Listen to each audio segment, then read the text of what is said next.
tentang kitab Minhajul Abidin ila Jannati Rabbil Alamin. Ini kitab menjelaskan tentang metode untuk sampai kepada surganya Allah Subhanahu wa taala. Ada bahasa kenapa harus ke kitab? Cukup ke Al-Qur'an, ke hadis. Iya, Al-Qur'an dan hadis itu sebagai dalil. Metodenya Nabi tidak pernah jelaskan tahapan-tahapannya. Makanya di sini disebut Minhajul Abidin, artinya metode atau tahapan-tahapan untuk menuju surganya Allah. Nanti banyak Pak. Di sini dijelaskan ada 7 tahapannya. Ya, kita kaji dulu lah dari awal, jangan langsung meloncat gitu ya. Sekolah juga nggak bisa langsung SMP atau Pak, SD dulu, walau pinter kayak apa juga gitu. Oke, kita lanjutkan. Bismillahirrahmanirrahim. Wa hirfatur rijal. Ibadah itu merupakan gerakannya hamba-hamba Allah. Nggak mungkin kan kalau bukan hamba Allah mau sholat ya Pak, mau puasa, mau sedekah, nggak mungkin. Yang melakukan itu adalah hamba-hamba Allah.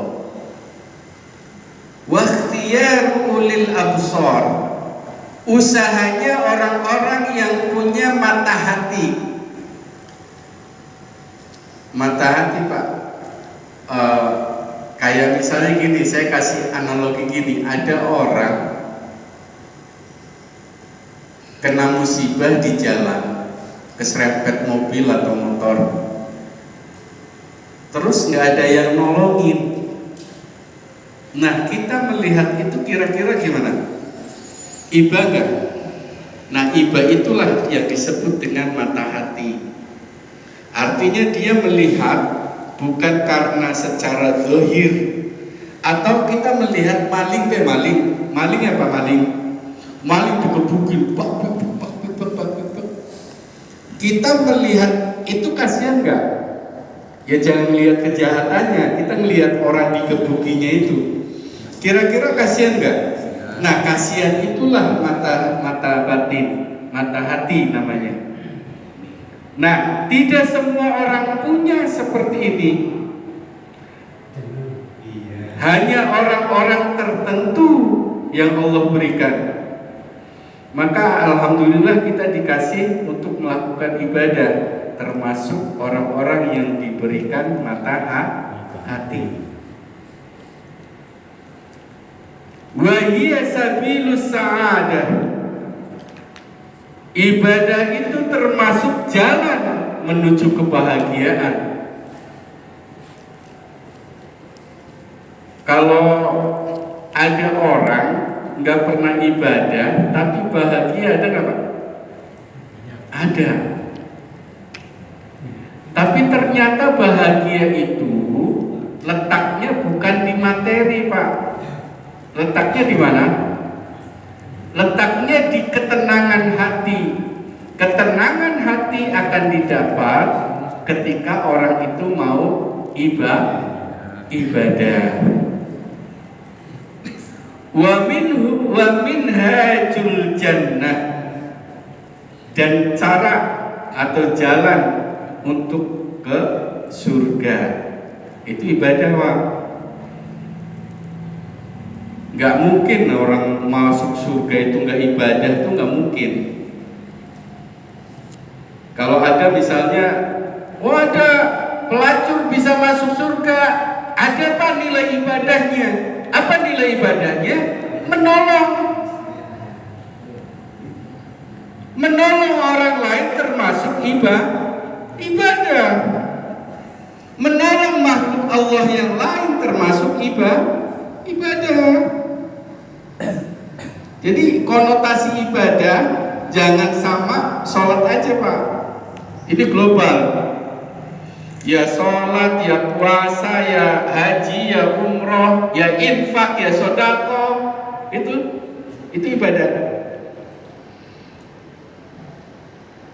Qala Allah Ta'ala, nah ini dalilnya. Allah berfirman, wa ana rabbukum fa'budun. Wa ana dan saya rabbukum Tuhanmu, fa'budun maka sembahlah aku. Itu.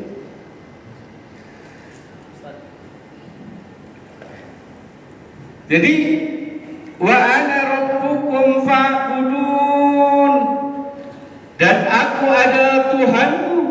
Rabbu itu maknanya Rabbun, itu maknanya memelihara. Kalau menciptakan maknanya khalaqa. Jadi Rabbu itu memelihara. Setelah alam ini diciptakan, itu ada yang memelihara. Siapa yang memelihara? Rabbun, Tuhan. Tuhan juga. Siapa yang dimaksud? Allah. Jadi kita itu dipelihara Pak hidupnya. Dari semenjak tidur sampai tidur kembali itu dipelihara sama Allah. Melalui apa? Melalui ketentuannya yang disebut dengan takdir. Oh Pak. Wa qala ta'ala, dan Allah berfirman juga, inna hadza kana lakum jazaa wa kana sa'yukum mashkura.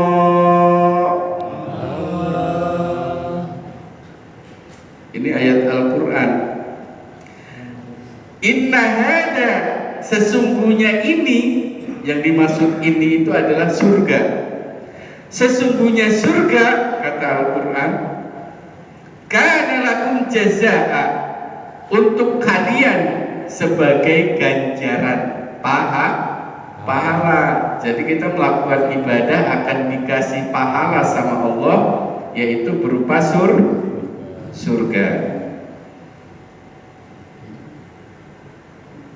Wa kana sa'yukum mashkura, dan adapun usahamu mashkura, disyukuri. Artinya Allah meridhoi. Jadi kalau pengen kita dapat ridho Allah Pak, kita harus banyak-banyak melakukan ibadah. Ada nggak kira-kira orang yang nyolong, nyopet, rampok, zina diridhoi Allah? Ada nggak? Nggak ada. Jadi kalau kita pengen mendapatkan ridho dari Allah, maka kita harus taqarrub melalui ibadah. Tsumma inna nadharna fiha, kata Imam Al-Ghazali, kemudian kami perhatikan ibadah itu maksudnya, wa ta'ammulna tariqaha, dan kami simpulkan perjalanan ibadah, mimma badiha, dari awal ila maqasidiha, sampai kepada tujuan ibadah. Apa yang diperhatikan dan disimpulkan oleh Imam Al-Ghazali, allati hiya amaniyu salikiha, agar orang yang melakukan ibadah itu tenang, gitu loh. Jadi Imam Al-Ghazali itu lagi mencari cara, gimana caranya supaya orang ibadah itu tenang, nyaman, damai, enggak gerusak-gerusuk. Sholat 4 rakaat, lakukan 4 rakaat dengan tumanina. 1 rakaatnya misalnya 1 menit, berarti 4 rakaat 4 menit. Kalau 1 rakaatnya 30 detik, berarti 2 menit. Kami ibadah mah nggak lama Pak, sholat 2 rakaat semenit udah selesai. Cuma nanti kita jelasin. Faidan, kata Imam Al-Ghazali, ternyata Ternyata ibadah itu kata Imam Al-Ghazali thariqun wa'run, jalannya bergelombang. Pernah merasakan nggak Pak? Hari ini kita sholat maghrib di masjid, besok males banget gara-gara anak nangis. Nah itu jalan yang seperti itu bergelombang. Ternyata orang mau ibadah itu jalannya nggak mulus Pak, dia bergelombang.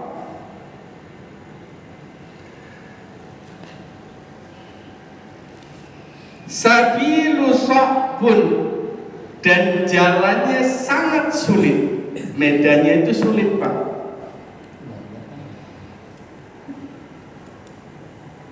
Karena apa? Kenapa sulit? Kathiratul aqabat, banyak sekali tanjakan-tanjakannya.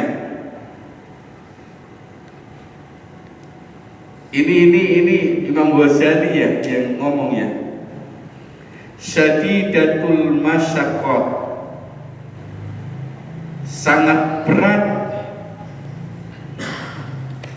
Berat gak sih Pak? Pernah gak merasakan seperti itu? Wirid 33, subhanallah, alhamdulillah, Allahu akbar, itu juga berat. Kayaknya waktu itu dikejar-kejar. Akhirnya begitu sholat selesai langsung kabur. Mau kemana? Kondangan. Gitu-gitu Pak. Ba'idatul masafat, jauh sekali perjalanannya. Itu ibadah Pak. Adimatul afat, besar sekali ancamannya. Kok bisa besar sih Pak? Nih saya kasih tahu. Orang ibadah, kenapa disebut dengan sama Imam Al-Ghazali ancamannya berat? Nih saya kasih tahu.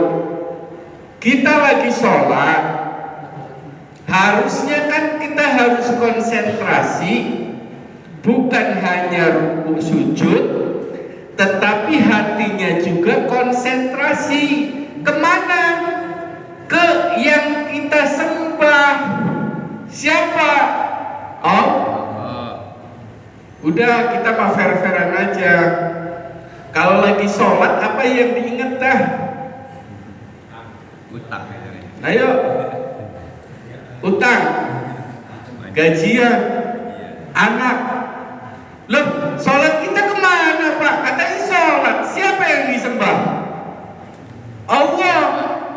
Nah inilah yang kemudian menggelincirkan kita. Sholatnya rajin, tapi tidak dapat pahala sholatnya. Udah fair aja. Bismillahirrahmanirrahim. Udah bismillah tuh Pak. Udah mulai itu iblis nyerang. Pikiran kita diarahkan ke kerjaan. Lagi sholat tapi pikirannya kerja. Makanya manusia itu hebat Pak. Orangnya di sini, tapi hatinya bisa ke Amerika, ke Eropa, ke dapur. Ayo, sholatnya kira-kira dapat ancaman apa pahala? Ancaman. Nah ini mah kita fair-fairan aja. Jadi jangan dikira kayak saya juga, wah berat Pak, berat. Justru orang-orang yang pertama masuk neraka itu orang-orang yang paham ilmunya tapi nggak dipraktekkan. Masih mendingan kayak kita awam sholat asal gitu, nggak tahu tapi apa masuk surga ya.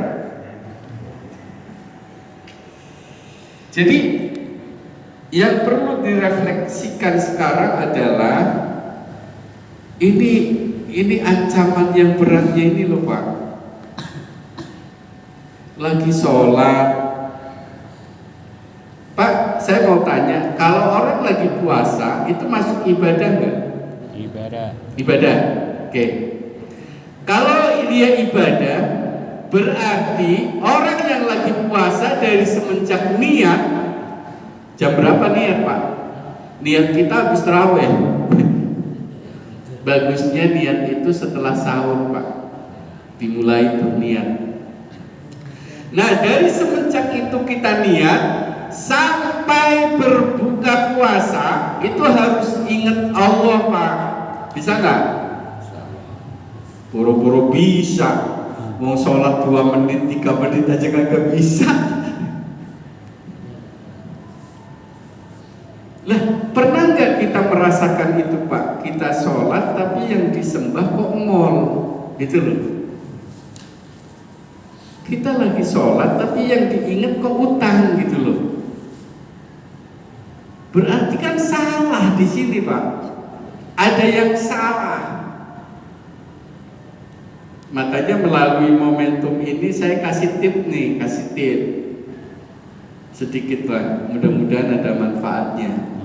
Nih, ketika kita memulai usolli fardul maghribi thalatha raka'atin mustaqbilal qiblati adaan imaman aw ma'muman lillahi ta'ala, mulai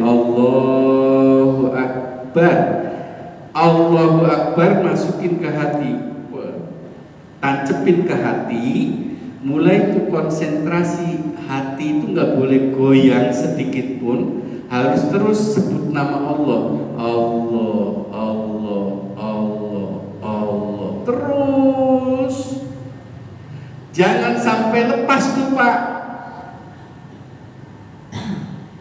Saya yakin di sini itu nggak ada yang bisa. Sayyidina Ali, sahabat Nabi, mantu Nabi, suruh sholat 2 rakaat khusyuk, nggak bisa. Begitu mau salam, at-tahiyatul mubarakatus sholawatut thayyibatu lillah, assalamu alayka fil alamin innaka hamidum majid. Sorban hijau apa putih? Hijau katanya. Belum salam. Nah, minimal nih Pak, minimal ketika kita takbir itu kita sudah ingat Allah tuh. Itu benar bro. Ketika kita ibadah mau konsentrasi seperti itu nggak bakalan bisa, nggak bakalan.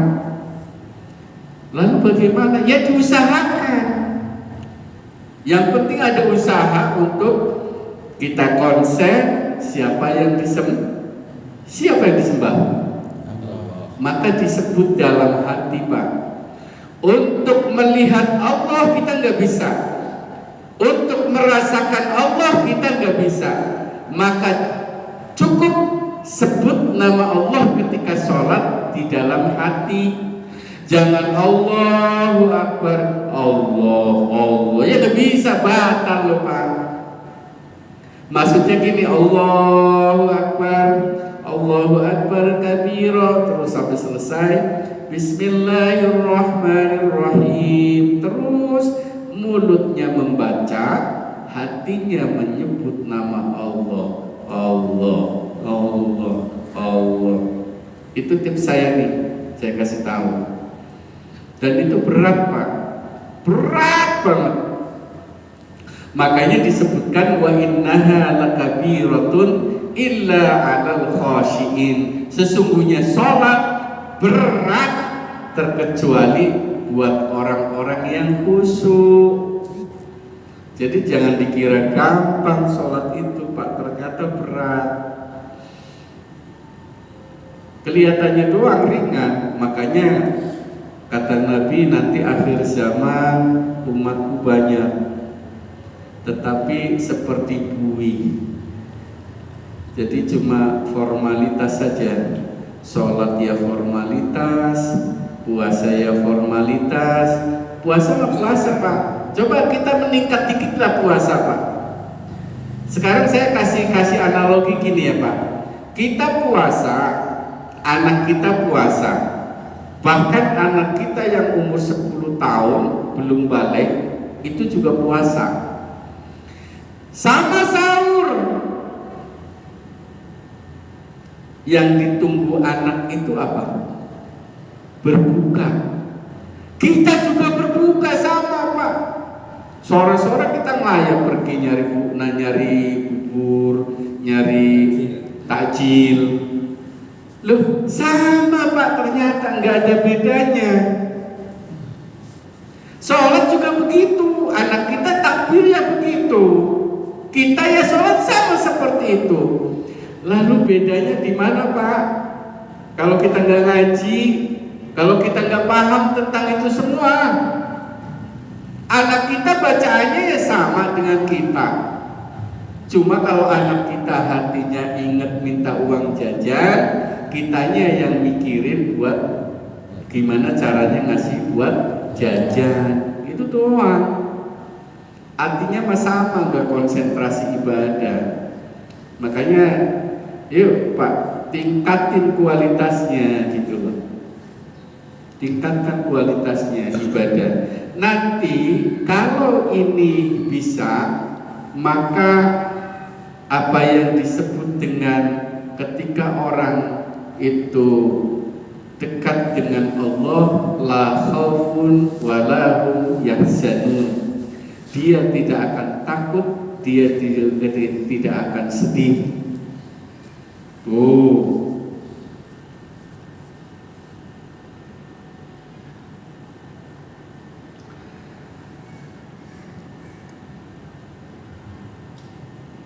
Aziratul asya wal ijba. Orang ibadah itu Pak, itu nggak punya teman, pengikutnya dikit. Apalagi kalau kita sudah biasa bergaul sama teman-teman yang aduhai gitu kan. Begitu sholat, tumben sholat katanya. Nggak punya teman deh Pak. Nggak punya kita, sedikit. Ya itu emang begitu. Wahakada kata Imam Al-Ghazali, ya memang begitu. Li'annaha thariqul jannah, karena sesungguhnya ibadah itu jalan menuju surga. Fayasiru hadza tasdiqan. Ini sebagaimana Nabi bersabda, benar. Apa kata Nabi? Ala wa innal jannata uffat bil makari wa innan nar uffat bis syahawat. Surga itu dikelilingi dengan kesukaran. Susah Pak masuk surga itu ternyata. Dan neraka uffat bis syahawat, dikelilingi dengan syahwat, kemauan kita.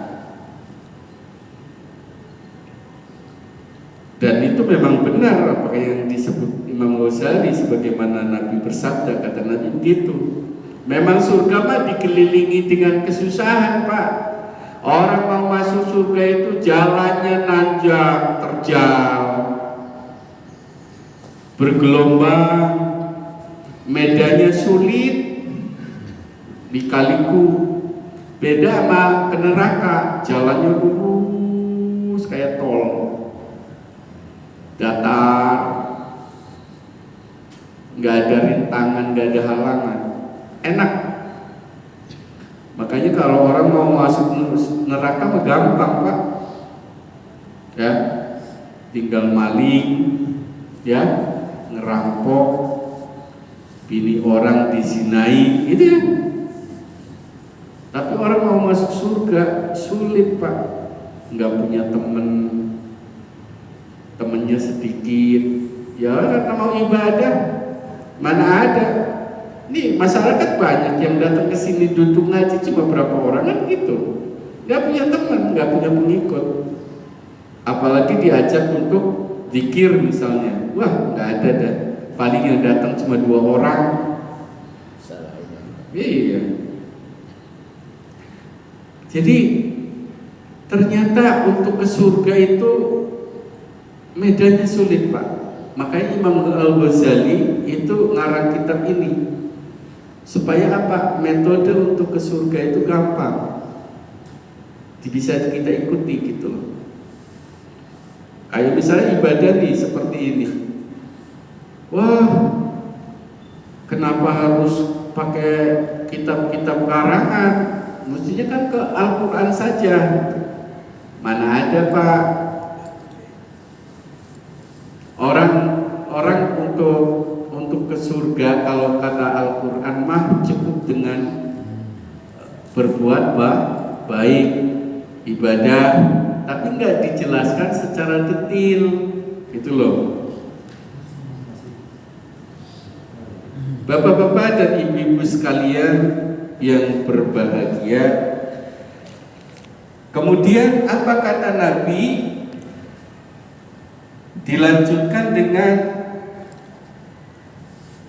hadis yang lainnya. Ala wa innal jannata hasnul biraqwatin. Ala wa innan nara sahlul bisahwatin. Surga itu memang susah, Pak. Jalannya terjal, dikelilingi dengan dinding yang kokoh. Tetapi untuk menuju ke neraka jalannya sahlun, mudah. Ada orang namanya Sahal ya, Sahal. Ada namanya di Jawa itu Kiai Haji Sahal Mahfuz. Sahal itu artinya mudah. Bisahwatin, dikelilingi dengan syahwat, dikelilingi dengan kemauan nafsu. Makanya hal-hal begini nih, Pak, kajian-kajian seperti ini lebih penting. Ada yang nanya kemarin ke saya, Pak, itu kan ibadah itu buahnya ilmu. Lalu kalau kita nggak punya ilmu, berarti kita nggak punya kewajiban ibadah dong? Enggak. Jadi kesimpulannya gini, Pak, ibadah tetap jalan sambil kita melengkapi dengan ilmunya. Jadi jangan merasa diri nggak punya ilmunya, niat sholat aja nggak bisa, terus nggak sholat. Salah, Pak. Kalau ada temen gini, Pak, diajak sholat, yuk kita sholat. Saya nggak tahu tentang bacaan sholatnya. Nggak apa-apa, ikuti aja.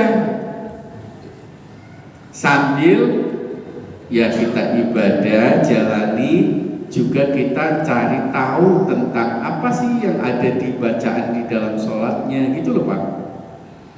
Kalau kita, loh kamu masa ruku aja bacaannya nggak bisa, ya Pak, gimana punya temen kayak gitu. Makanya bener, mau disuruh ibadah nggak punya temen ya kayak gitu.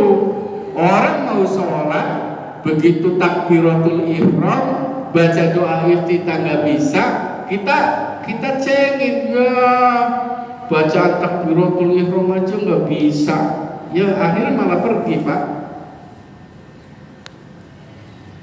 Islam itu mudah, Pak. Islam itu mudah. Ngajak orang melakukan satu kebaikan, kita udah dapat kebaikan, Pak. Jadi jangan ada orang yang mau melakukan kebaikan, kita malah cengin gitu. Nah, niat zakat aja nggak bisa, misalnya gitu. Akhirnya orang nggak usah zakat dah gitu. Lari. Nah itu, Pak. Jadi melalui kajian ini maksudnya adalah ketika kita mau beribadah, walaupun di sini agak sedikit rumit, tetap kita laksanakan sesuai dengan kemampuan, sesuai dengan keinginan kita. Jangan-jangan nih, Pak, jangan-jangan ada orang yang baru mau sholat, walaupun bacaannya nggak tahu, itu lebih diterima daripada kita yang sudah lama sholat. Apa penyebabnya? Penyebabnya adalah keikhlasan, ikhlas dalam ibadah. Lah kalau kita kayak model saya nih, Sholat sih sholat, tapi bisa saja saya lagi cari popularitas, bisa saja saya pengen dihormati orang, bisa saja dipaksa juga. Tapi orang yang baru sholat itu benar-benar murni dari hatinya yang paling dalam, pengen ibadah walaupun bacaannya nggak bisa. Tapi jangan-jangan itu yang lebih baik daripada mereka yang paham tentang ilmunya. Itu Pak. Makanya kalau dalam hal ibadah kita nggak boleh suudzon, itu nggak boleh. Penyakitnya model kayak kami nih Pak, modelnya penyakitnya apa coba? Bapak tahu nggak? Egois. Pengennya saya yang ngasih penjelasan, nggak mau denger orang. Itu penyakitnya orang-orang yang berilmu kan itu Pak. Nanti ada penjelasannya. Sementara orang yang nggak ngerti mah antuk-antuk aja. Ikhlas itu di hati. Saking nggak ngertinya udah dah, apa kata orang dengerin aja. Itu saking ikhlasnya. Tapi orang-orang yang paham, justru itu yang kemudian menjerumuskan dirinya ke neraka. Itu egois. Ada orang ceramah, dengerin ceramahnya bukan dari pemahamannya dia, nggak paham apa namanya. Dia kemudian punya pikiran di hati, ya ceramah begitu doang. Itu Pak, egois. Maka ya tumbuhkan keikhlasan. Ya kayak saya juga nggak 100% Pak, pasti lemah kayak saya. Jadi ingat ya Pak, kita itu di sini di dalam diri kita itu punya musuh dua. Musuh dalam diri kita itu ada dua. Satu iblis, yang kedua hawa nafsu. Ini bisa kita deteksi nih Pak. Ini bisa kita deteksi. Ini dari iblis apa dari hawa nafsu? Ini saya kasih tahu. Orang mau sholat, tiba-tiba mau sholat, tiba-tiba ada hal yang akan menjauhkan dirinya dari ibadah. Itu bisikan iblis. Dan hati-hati, diperangi. Cara memeranginya adalah kita melaksanakan ibadah. Kalau kita mundur dari ibadah itu, maka iblis yang menang. Apa bedanya iblis dengan hawa nafsu? Hawa nafsu itu Pak, bisikannya halus juga sama, tapi menjerumuskan dirinya kepada kemaksiatan. Contoh, kita diajak untuk, mohon maaf ya, melihat kemungkaran. Ada perempuan lewat, disuilin, digodain, itu nafsu tuh Pak. Setelah itu apa? Ketika dia punya duit banyak, dia dijerumuskan kepada, didorong oleh hawa nafsu kepada punya bini muda. Ingat, itu hawa nafsu. Apa dampaknya? Dampak daripada kita mengikuti hawa nafsu adalah kita terjerumus kepada jurang kerendahan. Akibatnya apa? Bukan ketenangan yang didapat, tapi kisruh di dalam hati. Awalnya mah enak Pak, bener. Coba aja, mau nyoba bini muda, nggak enak Pak. Nggak bakalan bisa sampai adil, nggak bakalan.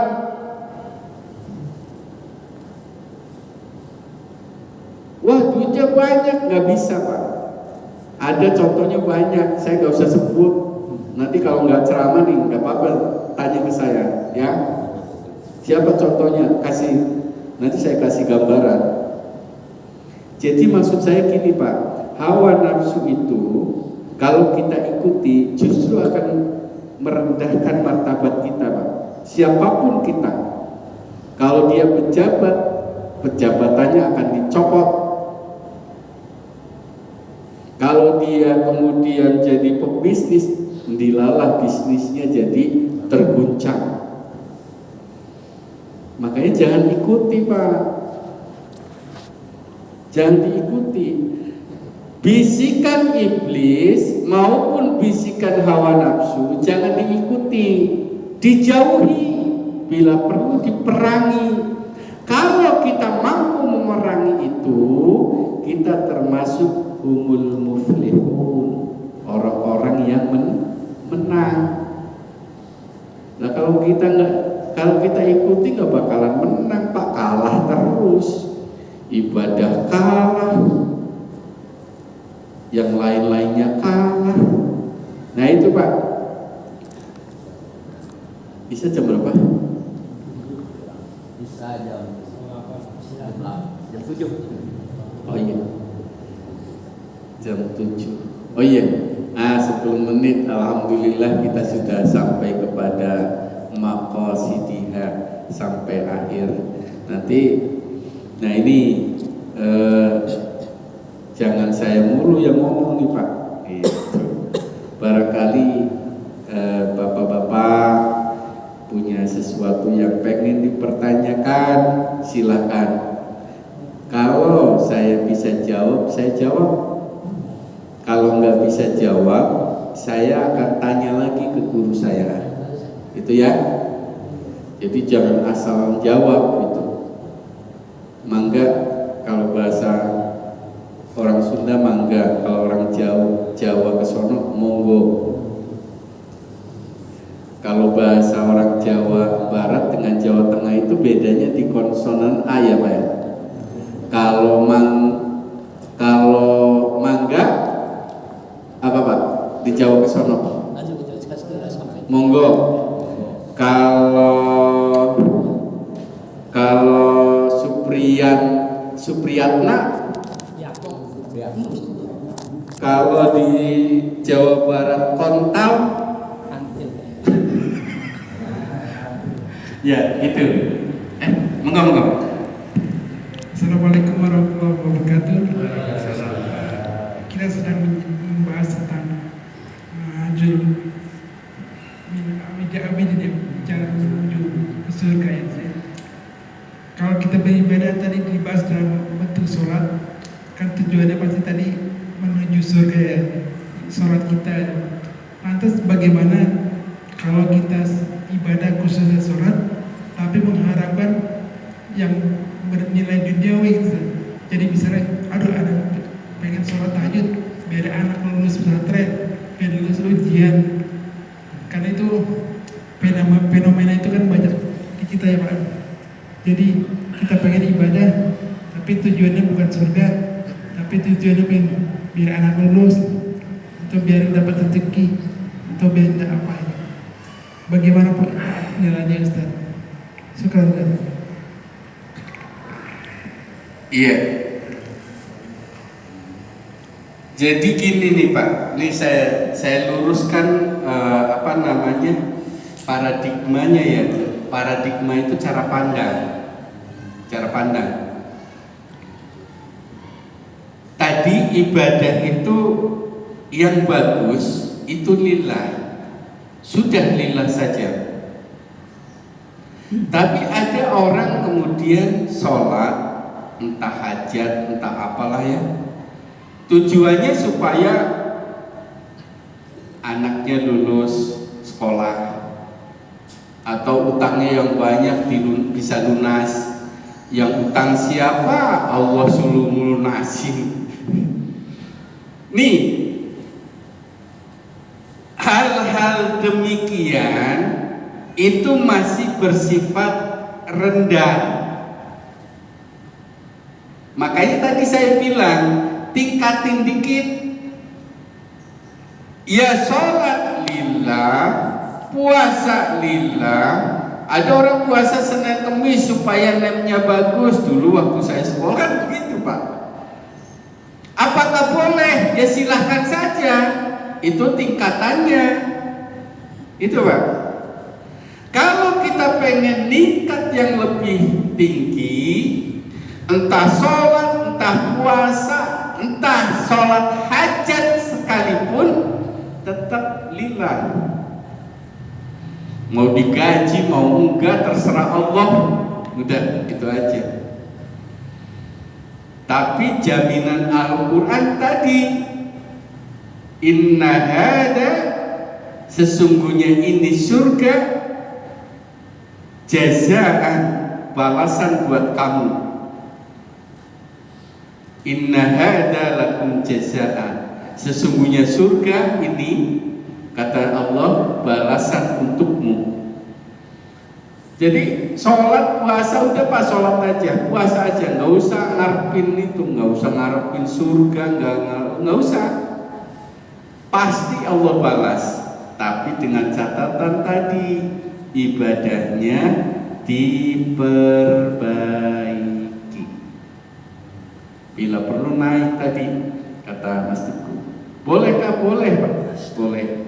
Tapi kalau bisa tingkatin, itu mah tingkat dasar itu. Kalau kita masih sholat mengharapkan rezeki lancar, dagangan jadi laris, apalagi Pak, anak-anak jadi soleh, solihah, itu mah tingkat dasar. Lah apa fungsinya orang berdoa? Saya kasih tahu nih Pak, doa itu ibadah. Allahumma inna nas'aluka ilman nafi'a wa rizqan halalan, yang halal, thayyiban, yang baik, wasi'an, yang luas. Itu doa Pak, itu ibadah. Jangan berharap untuk dikabul. Udah laksanain aja, itu ibadah. Nih, kita dikasih amalan untuk doa, untuk ini, udah laksanain aja. Rabbi habli minas sholihin. Kalau Allah kabul bukan karena doanya Pak, karena memang keikhlasan kita dalam melaksanakan ibadah. Kalau kita berharap sesuatu dari ibadah, pasti kecewa. Pasti kecewa. Sholat udah lama, berbulan-bulan, dagangan begitu aja, malah rugi. Akhirnya apa yang disalahin apa? Ibadah. Padahal kita beribadah bukan tujuan itu Pak. Tujuannya mendapatkan ridho dari Allah Subhanahu wa Ta'ala. Nah ini Pak, jadi doa ya ibadah, sholat ya ibadah, zikir ya ibadah, apapun bentuknya kalau bisa jadi ibadah. Ngomong ibadah, kalau ngomongnya benar ngajak kebaikan, tapi kalau ngomongnya bohong dosa. Itu kesimpulannya Pak, apa yang kita lakukan yang baik belum tentu berpahala, belum tentu. Tapi ketika kita melakukan satu kesalahan, udah pasti berdosa, udah pasti. Maka hati-hati, ya. Jadi yuk perbaiki ibadahnya, perbaiki sholatnya, diperbaiki, doanya diperbaiki. Doa kalau bisa itu ibadah ya Pak ya. Jangan berharap untuk dikabul. Kalau kita berharap dikabul, kita merintah Allah nggak? Pantas nggak perintah Allah? Nggak pantas Pak, nggak pantas. Ya, jadi udahlah kita kewajibannya melaksanakan ibadah. Ya, terima kasih. Kita tutup dengan doa. Mudah-mudahan apa yang kita laksanakan pada sore hari ini Allah memberikan keridhaan kepada kita. Allahumma inna nas'aluka ilman nafi'a wa amalan taqabbala wa rizqan halalan thayyiban wasi'an mubarakan. Allahumma aftah lana futuhal arifin bi hikmatika wansur alaina rahmataka ya dzal jalali wal ikram. Allahumma aftah lana futuhal arifin bi judika wa karamika ya akramal akramin. Allahumma nawwir qulubana bi nuri hidayatika hidayatal Qur'an. Rabbana atina fid dunya hasanah wa fil akhirati hasanah wa qina adzabannar. Walhamdulillahi rabbil alamin. Terima kasih. Assalamualaikum warahmatullahi wabarakatuh. Waalaikumsalam. Terima kasih kepada